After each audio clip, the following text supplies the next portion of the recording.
Alright everyone, welcome to another unboxing video. Today I just received the Pip-Boy 3000 Deluxe Edition replacement. So far what I've noticed is the box is in much better shape. You can tell the top is not dented in like before. The corners before were so badly dented in. It looked like somebody had kicked it around or something, but this one seems like it's better shipped, better taken care of. And we're going to go ahead and open this one up. Let's see here. There we go. And immediately we have again the Pip-Boy instruction manual. Nice and clean. Right up on top. And the incredible layer of foam that we'll just get out of the way. Okay, so inside, Pip-Boy, the box with the charging components and the stand. We'll take out the Pip-Boy here. Place this here for the time being. And we'll get this stuff out and out of the way. Again, at the bottom of the box is just more foam for to secure it in place, keep it from moving around. Now this is kind of odd right here. What's going on? Alright, not too bad. I can deal with that. Alright everyone, I've adjusted the camera so you can see a little bit better. I've kind of dimmed out the monitors in the back so they're not reflecting on the Pip-Boy screen too much. It's just the way my office is configured. And I'm not really set up for this, so hopefully you guys will still get out of this what you need. I'm going to turn this just a bit here. There you go. Alright, so we're on the stat screen. More specifically status under tab of the stat tab, if that makes any sense. But basically it's the main screen that you would see when you turn on your Pip-Boy. And it shows basically what you would see in game. And we're going to basically move on to the next area of the stats tab, which is specials. And here basically it lists out every special. You can basically select this screen, and it looks like it started me off at the bottom because I think that's where I was before.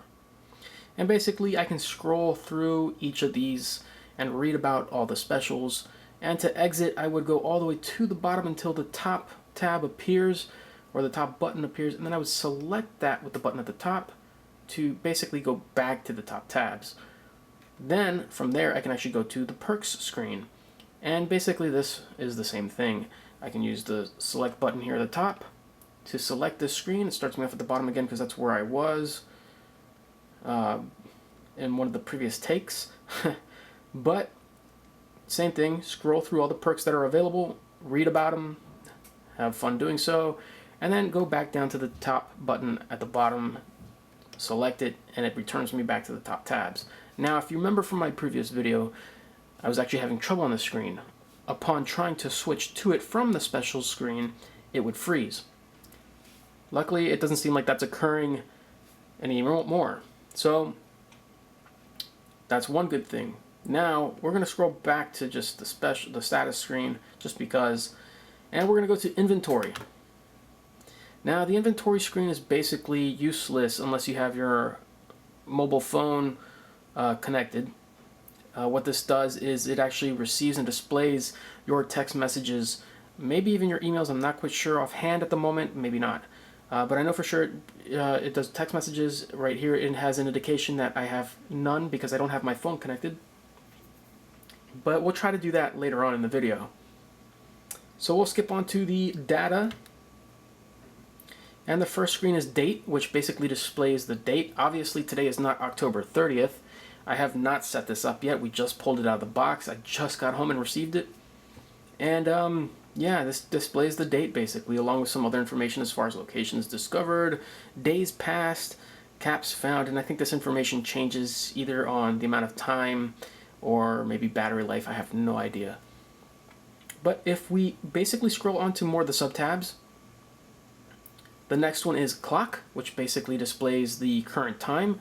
Again, it is not really 2:12 right now. It's about 8 p.m. actually. but that's because I haven't set this up yet, so that's why it's displaying the wrong information. Not that it's not working properly, I just haven't set it up. Again, we'll go on to the next screen, and that's set time. Very similar to the previous screen, except here I can actually go in and make those changes. I don't know if that's displaying. Yeah, it seems to be displaying okay. And basically I can scroll, but I'm going to exit this, go back to the top button at the bottom as you saw, and go back. And we'll go on to the next sub-tab, which is Set Alarm. And here I can basically set the alarm for the Pip-Boy as an alarm clock. If you remember from my previous video, again, I was having trouble with getting to this screen upon trying to switch to it. It would freeze on this screen. It would go to the screen, but it would freeze, and it wouldn't let me go anywhere. So the next screen basically is the settings. Oh, there we go. The settings screen. This is the screen that probably many of you would need to get to. As you can see, there's disable Bluetooth, clear paired devices, factory reset. That is what you guys are basically wanting to do for some of the ones that are defective. However, I understand your pain. It is very difficult to get to this screen when you can't even get past the initialization screen. Then you have other stuff like change theme, use 24-hour format, and disable sound effects. Now, wait, let's go back. There we go, settings. We're going to use the select button. I don't know if there's other stuff in here. No. But we can go to change theme. Look at that, changes the color just by selecting it. So you can actually customize the color of your Pip-Boy display. Wow, blue. It's a very rich blue. Back to, I guess, more of a pinkish color. Back to more purplish. The white, which I'm using in my playthrough right now. And back to the green. Anyway, we're going to keep this on the green for this video. And go back. And the last tab under the data tab is About, which basically gives you some information on this device. You know, the device company complies with blah blah blah, the operation is blah blah blah. You know, it just basically tells you the model, the, you know, contains whatever, I guess, software code or FCC ID. Yeah, just some information. And it looks like maybe I can actually select this and kind of scroll to read a little bit more. There is some stuff in here. You can see it's made by ThinkGeek. Made in China. The Pip-Boys were made by, you know, the, what were they called? The, I forget now, Red Barons, I forget. Anyway, I'm too focused on this. So anyway, that's basically what's under data. You know, about, settings, set alarm, set time, clock, and date. Okay? So we're going to go on to the map tab, and basically what this does is it displays the map. This screen also changes when you're connected to your phone. I forget off the top of my head what it actually displays, but usually it will move the map over to a smaller version over to this side, and here I believe it displays phone information, like I think it was your address book. This is where you could probably find your address book, and that's pretty much all that should be on this screen. I don't think selecting it does anything, no. So then we'll move over to the radio, radio screen here, and basically this is another screen that doesn't really do anything unless you have your phone connected.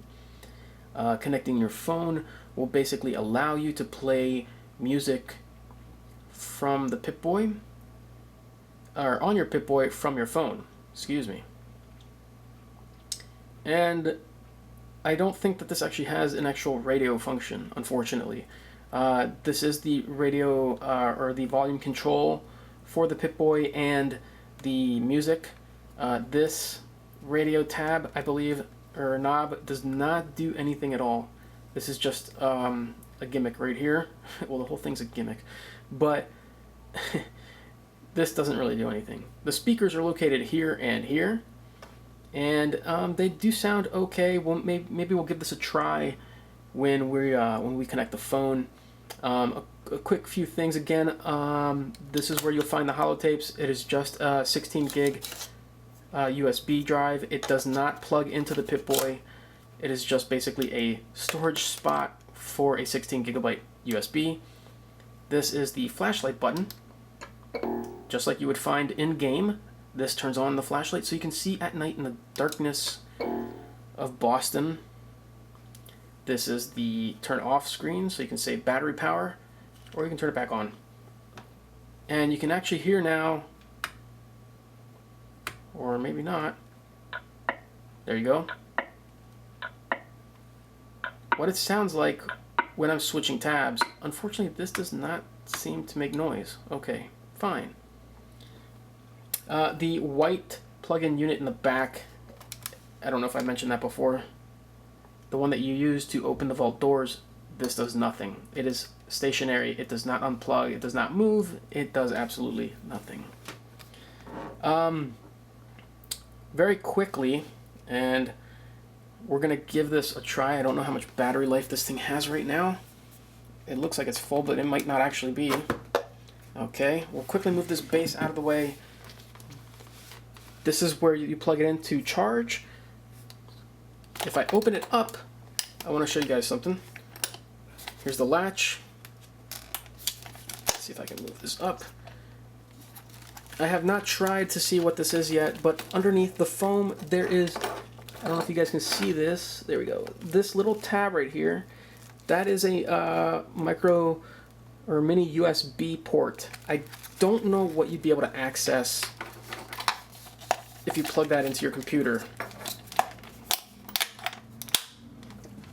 When I tried with the previous one I received, I actually plugged it into the base of the Pip-Boy straight to my computer. And I'll tell you, it does not really allow you to do much besides connectivity things with the Pip-Boy. The RADS meter does nothing, it just lights up. It's actually a sticker, unfortunately. And that's pretty much it. That's the Pip-Boy 3000. Give me a second. I will try to initialize my phone with it. I'll pair it and see what happens. Alright, now that I'm connected, we're actually going to go to our inventory screen. And it says, waiting for correspondence. So you can see that currently I have not received any new messages at the moment. If I do, that would be funny, but, or not, wouldn't be unusual either, but we're not going to wait around and actually see if we get any text messages, and I don't have anyone set up at this moment to actually send me any. But anyway, doesn't matter, it should display here on the screen. You can see that it is connected because it's waiting for correspondences.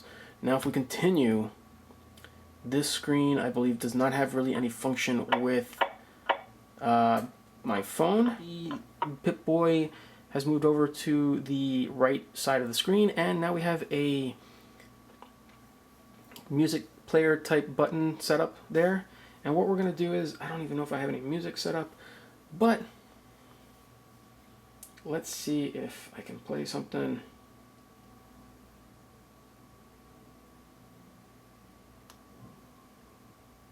Okay, now you can see that it loaded up my song.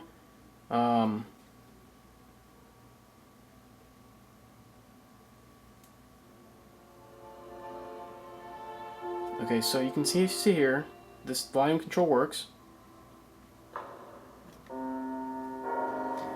But it appears that the volume control also functions on my phone, because I can actually go to my phone and turn the volume down, or turn it back up. So if it's not loud enough, check your phone. Maybe the volume on your phone is low. And I can also, you know, pause it or move to the next song.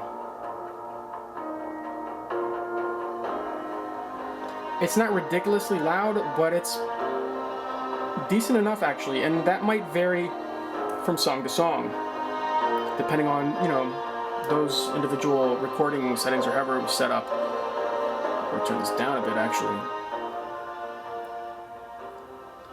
But basically, this is the Pip-Boy Deluxe Edition. It seems to be working really great this time around. I hope it's not one of those cases that I've heard about where after a day or two it just starts to kind of wonk out. And if it is, then I'll keep you guys posted. I'm also going to include in the description down below a link where you can go and submit a claim to get yours replaced, or get your money back if you bought it from the Bethesda store or ThinkGeek directly. If you went through GameStop, I'm sorry, I'm not aware of how that process goes, but please go to GameStop and see if they will do right by you. And yeah, thanks again for watching, guys.